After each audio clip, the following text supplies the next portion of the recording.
Assalamualaikum, salam sejahtera ya untuk semuanya. Saya doakan selalu diberikan rezeki yang banyak, diberikan kesehatan buat pilpres semoga berlian.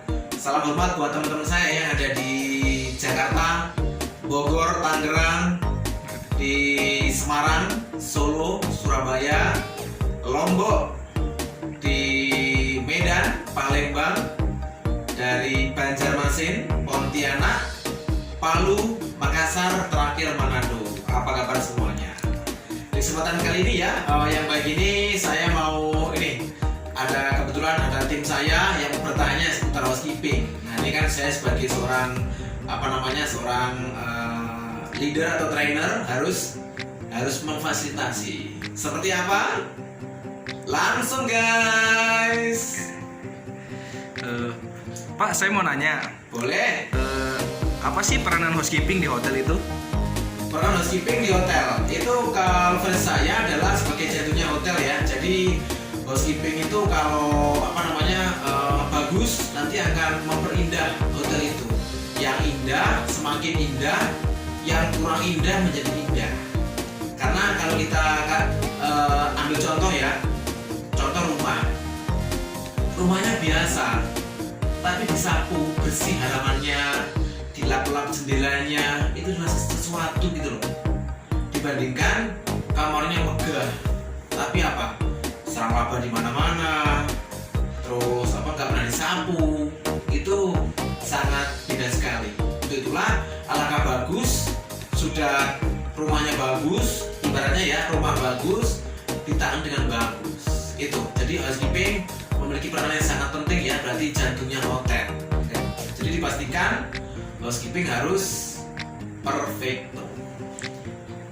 Ya, yang kedua Pak, Ya, bagaimana sih cara memanage bila mana kekurangan manning atau tenaga kerja di hotel? bagaimana cara memanage ya? Oke, kalau itu mungkin disebabkan karena okupansi yang tiba-tiba atau ada yang kendala nggak masuk ya. Di saat itulah ya untuk sekali mungkin dikasih kesempatan untuk timnya dikasih pengertian. Bro, hari ini dengan sangat hormat kredit kamarnya dikurang dan ditambahin ya. Yang contoh ya, yang seharusnya mungkin 15, 16 menjadi 19, 20 karena ada tim yang berhalangan, mungkin berduka atau mungkin sakit atau mungkin izin yang lain. Tapi untuk yang itu pun juga nggak setiap hari kan, gitu. Tapi nanti untuk biar safety ya harus ada training, ada anak sekolah. Karena ini anak sekolah nanti kita akan kasih training yang bagus. Action sebagai seorang karyawan nanti akan bisa sebagai reliever. Nanti kalau ada yang berhalangan nanti akan diganti dengan training. Tapi trainingnya dikasih porsi yang mungkin setengahnya atau seperempatnya, bukan dikasih totali ya satu rumah itu. Seperti itu. Yang ketiga Pak, Ya, bagaimana sih kriteria room attendant yang profesional itu? kriteria room yang profesional adalah dia harus tahu dulu ilmunya dulu. Jadi contoh ya, kalau saya berbicara jahat nih, kalau cuma room boy ala itu biasa mas bro. Jadi mau room boy seperti apa? Kalau semua orang bisa menjadi room boy. Bahkan training anak sekolah itu dikasih training 3 hari 4 hari udah bisa jadi room boy dia. Tapi yang room boy seperti apa? Ala-ala, setengah atau profesional. Nah, kalau kita kepengen tahu apa sih kriteria room boy yang profesional, harus tahu dulu nih main scope atau mungkin cakupan pekerjaannya. Nah, kita kalau nggak salah sih harus dia harus tahu nih tugasnya ya. Ada 3. Bertanggung jawab atas kebersihan, kerapian, dan kenyamanan, baik di area guest room, kamar tamu, koridor, pantry, troli, dan exit staircase. Nah itu kalau poin itu udah dipahami nanti ya akan menjadi profesional. Pak, lebih detailnya gimana? Oke, kita kupas satu persatu. Yang pertama ya, bertanggung jawab atas kebersihan. Berarti harus bersih ya. Dikatakan bersih itu ada 3 faktor. Dilakukan dengan cara yang tepat, alat yang tepat, dan jam yang tepat. Itu dikatakan bersih. Nah, bersih itu ada cakupan tadi ya. bersih di kamar, ya kamar, terus koridornya, pantry, troli, dan exit staircase, berarti pintu akses darurat seperti itu. Jadi harus bisa dikuasai. Terus berikutnya adalah tadi adalah kebersihan, berikutnya kerapian. Bersih itu kurang afdol, harus rapi.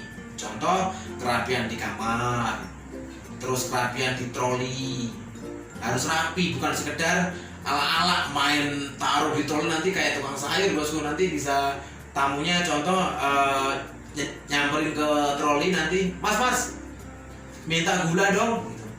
Nyamperin troli anda, trolinya anda wele-wele, nanti tamunya bisa waduh rombonya ganteng cantik semlohe tapi trolinya kok begini ya, itu akan mengurangi image nanti seperti itu. Untuk itulah dipastikan tadi kebersihan, kerapian. Berikutnya yang ketiga adalah kenyamanan. Berarti tamu itu di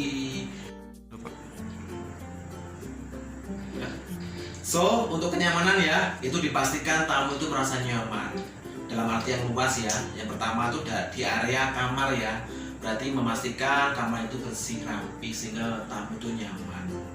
Berikutnya untuk area koridornya semuanya bersih, bebas dari kotoran, bebas dari kelirapan, room service, itu tamu akan merasa nyaman. Dan untuk ini ya, di kamar juga yang perlu digarisbawahi, di highlight adalah tamu itu merasa nyaman mempunyai barangnya. Contoh, tamunya mempunyai kaca ngatung, sengaja dihitung. Saya mengetes kejujuran Rumboy dong, dihitung dia 100 biji kaca ngatung itu taruh di toples, dia tinggal rapat atau keluar. Nah kalau itu nanti berubah 90, 80 berarti diembat sama Rumboynya, berarti tamunya nggak nyaman. Tapi kalau masih utuh, nggak ada yang sentuh, itu berarti adalah suatu prestasi juga. Artinya itu tamu akan merasa nyaman gitu loh. Jadi sekalipun ya, contoh numpang ngecas, mungkin HP-nya Rumboy itu habis dicas di kamar itu, tamunya datang merasa gak nyaman karena anggapan tamu adalah sudah merasa booking kamar itu, tapi kamarnya kok dipakai ngecas sama karyawan. Itu adalah suatu kurang etis ya. Jadi diharapkan tamu merasa nyaman ya, janganlah mengusik ketenangan si tamu. Mungkin itu. Ya, yang keempat Pak, ya. Bagaimana cara menyikapi kos yang terlalu tinggi?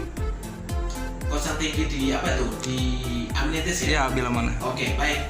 Untuk menyikapi kos di amenities, salah satunya adalah dengan kalau tidak mengurangi standar ya paling tidak ya sorry. Ya Pak. Kita mulai. Nah, untuk trik untuk mengurangi kos, salah satunya adalah proses reuse, berarti menggunakan ulang. Nah, ini contoh laundry bag. Berarti kan laundry bag kan kadang tuh cuma dipakai di laundry, kalau emang layak nggak ada tulisan masih bagus kita pasang lagi. Seperti itu. Terus yang kedua adalah mengurangi amenities ya yang jarang dipakai sama tamu. Nah, itu dikurang-kurangi dan dengan alasan nanti ya on request, berarti tamunya kalau minta saja. Jadi kan terkadang kalau amenities itu jarang dipakai terus dipasang di kamar terus sama tamu nggak dipakai, kotor basah kan sayang kan. Jadi itulah dikurangi aja, kita tarik peredaran, tapi nanti kalau tamunya minta ya kita kasih on request gitu. Tapi bukan berarti sebenarnya dikosongin, nanti tamunya kan ya gimana mau pakai seperti itu. Mungkin itu untuk mengurangi kos. Ya, yang terakhir Pak, bagaimana cara menyikapi tamu yang komplain terhadap rumah tangga? Oke, kalau kita sebagai seorang Rumboy ya kita harus tahu dulu ya, apapun tamu itu berkeluh kesah itu emang mungkin ya nggak nyaman ya, artinya itu emang komplain mengenai fasilitas, mengenai servis kita. Untuk itulah kalau ketemu sama tamunya, contoh saya sebagai seorang Rumboy harus didatangi tamunya dengan baik-baik. Pertama minta maaf, terus apa keluhannya harus didengerin ya, listening, didengerin sama tamunya, jangan ditatap matanya, tapi menunduk ke bawah seolah itu mendengarkan apa keluhan tamu. Jadi didengerin, terus gunakan ekspresi untuk kita tuh empati sebagai seorang tamu kalau nanti menemukan komplain seperti itu. Jadi harus merasa empati gitu, seperti itu. Berikutnya setelah kita mendengarkan, kita harus action nih. Artinya action itu gini, mengasih alternatif solution. Berarti itu tamu tadi agar nggak komplain berkepanjangan, harus dikasih solusi. Plan A atau plan B. Jangan biarkan tamunya itu suruh berpikir lagi. Yang ada dikasih win-win solution biar tamunya nggak nunggu lama atau mungkin nggak bertele-tele agar nanti tidak memicu tamu komplain luas gitu. Terus yang terakhir adalah action. Berarti udah dikasih action plan-nya sama tamu, Pak, Bu, pilih A atau B untuk komplain ini, solusinya. Yang terakhir adalah action, berarti harus segera dieksekusi. Jangan biarkan nanti cuma ngomong saja tapi nggak dieksekusi, nanti tamunya tambah komplain.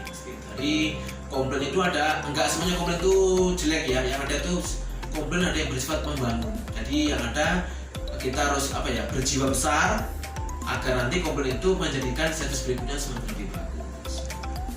Ya baik Pak, terima kasih udah menjawab pertanyaan saya. Thank you bosku. Sampai ketemu ya di video